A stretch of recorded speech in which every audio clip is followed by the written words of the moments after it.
Good evening, ladies and gentlemen. I'm Prabhakar from the Delhi Entertainer. Today I'm going to review for you the latest release of Shankar Kamal Hassan combination India 2, which is released as Hindustani and Bharati Yudu in Hindi and Telugu respectively. This is a part 2 of the very successful movie which was released in 1996. After a very long gap of 28 years, director Shankar has come out with the sequel of Indian 1, a massive hit and a landmark hit in Tamil and other languages. It was the first Indian movie that had introduced top-class prosthetic makeup. This, coupled with the brilliant performance by Kamal, has taken the stock of Kamal Hassan and director Shankar a few notches above. With this background and a long and successful streak of movies by director Shankar, though inordinate delay was there, a lot was expected from Indian 2. But to the utter shock of Kamal Hassan and director Shankar's fans, India 2 turned out to be a huge disappointment. Shankar, the first pan-India director in the real sense, who with every film has raised the bar in every aspect, especially adopting latest technology, has strangely came out with a product that could not even match part 1, which has released 28 years back. At last, it looks that law of averages has caught up with Shankar. Now let's see what has gone wrong with Indian 2. According to me, almost everything. First, the story. The story is repetitive. The subject of corruption has been dealt with Shankar many times, right from Gentleman, Indian, Nayakan in Hindi, India 1, Aparichitan and Shivaji. Corruption is a pet subject of Shankar, corruption being all pervasive and never loses its relevance in Indian context.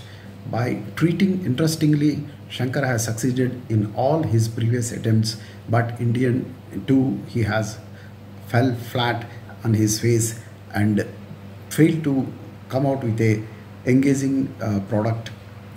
Second is poor screenplay and slow-paced narrative, contrast to all the racy way of Shankar movies. It's reported that after the demise of Sujita, his permanent screenplay and dialogue writer, with whom he has collaborated in many projects including India 1, it looks that Shankar has lost his rhythm. Poor direction. Except for the last 15 minutes, it did not look like the movie is directed by Shankar. Maybe his team of assistant directors might have taken care of the proceedings till that time, and the mark of Shankar is missing right through. Average action scenes. The highlights of all Shankar movies is the elaborate action scenes, which are top class, raising the bar with every movie. Whether it is Arjun in Gentleman, Vikram in Aparichitan and I, Rajni in Robo, of course heavily aided by computer graphics, India 1 by Kamal Hassan, all had excellent action scenes. The Varma Kala, a form of martial arts which was introduced in the first part, was so interesting and went well with 70 plus years old Kamal Hassan playing Senapati character, and we looked forward for that action scenes which kept on repeating in the movie. The way the action scene was picturized between older version of Kamal Hassan, that is Senapati, and the inspector who comes to arrest him, has become iconic, and even now if you see that scene, it's really a goosebumps experience. But the same Varmakala is so ridiculously in this movie. One can digest that when a person hits at a critical point by a martial artist, one may get paralyzed, may get a heart attack, or heart can stop beating for some time and he can die. But it's so ridiculous to conceive that on being hit by a martial artist, people start behaving funnily for short period of time before dying. one after the other. First, Gulshan Gaur, after being hit, his makeups changes. He gets a lipstick on his lips and he starts behaving like a transgender. And one Guju character, when he was hit, start behaving like a horse or galloping like a horse all around the house and all on the roads till he jumps to his death. Another fellow keeps spitting water balloons till he dies. If some junior director has conceived this idea and executed it, but I would have expected a seasoned director like Shankar and a seasoned actor like Kamal Hassan to look into the ridiculousness of these scenes, and they should have gone for editing of those scenes and reshoot with something else. So such ridiculous levels of action was there. It surely as an indication that Shankar is running out of ideas, and if it is so, it's very sad. The climax action scene is slightly better in a comparative sense, but even that scene is not comparable with any of the climax scenes of Shankar in all his previous movies for the last 30 years. Now coming to the makeup.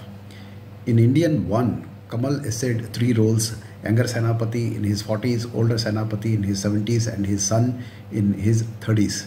The makeup of all the 3 characters, especially the older version Senapati, was top class, transforming Kamal into a 70 years old man so naturally and realistically. Now Indian 2, Kamal is shown as 100+ years old because it's a almost 30 years old movie. He has to be 100 years only.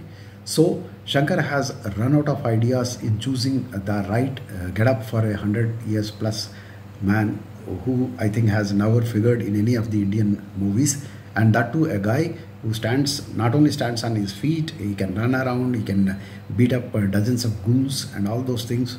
So he cannot make the character look so old, but at the same time 100 years old man cannot look young. So I think there was a catch-22 situation, and ultimately whatever makeup he ended up with Senapati is looking really horrible. His cheeks are very thick and broken, big nose and big and fat nose, and that made the face really ugly. It is only the beautiful eyes and expressive eyes of Kamal Hassan has saved the day for Shankar. It looked far better when he appeared in few disguises, especially as a Chinese at an airport scene, and the only time where makeup was done nicely is when in the climax scene, like every hero, even the 100+ years old Kamal Hassan takes off his shirt, and the makeup done to his body was excellent, where they have shown that as he has some six-pack sort of a body, but at the same time that is old as well as sagging. So but overall it's what a fall for Shankar from genius levels of makeup in Indian 2, and more especially what he has done and transformed Vikram by fantastic makeup in the movie I. Now coming to music and song, Shankar has gone with A.R. Rahman for most of his movies, and Rahman has never disappointed him. The Chikbukurele and Roop Suhana Lagta Hai songs from Gentleman are still popular.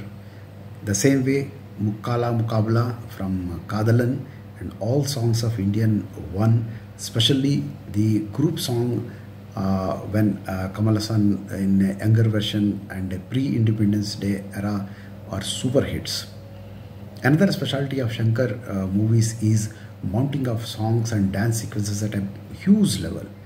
In every movie we look for the picturization of the songs. He engages hundreds of dancers, and massive sets are built for each songs. But again, that is missing in this movie. No song is worth the stamp of Shankar. Then Anirudh, of course very super successful director, Shankar has gone in for Anirudh, but Anirudh has absolutely failed and disappointed. None of the songs are registered in the mind, and the background music is also very ordinary and pedestrian. Now coming to good aspects, is there any good aspect and positive aspect in the movie? We have to really search for it. And for me, in the acting department, there is some salvage. That Siddhartha, first of all, got a role of his lifetime, and he has done justice for the confidence reposed on him and acted brilliantly all through, especially in the emotional scene when his mother dies. He really stole the thunder from everybody, including Kamal Hassan. Normally, in a Kamal Hassan movie, it's a Kamal Hassan all the way, all over the screen and all the screen time, carrying the movie on his broad shoulders. But for strange reasons, he was not introduced for the first 45 minutes, trying to build up, showing lots of corruption scenes, there's that, then there is a campaign goes on that Senapati should come back, and all these things have gone almost for 45 minutes, and we see Kamal's entry after 45 minutes, which I felt is too long. If I remember correctly, within 15 minutes of the start of the movie, in the part 1, the Senapati comes.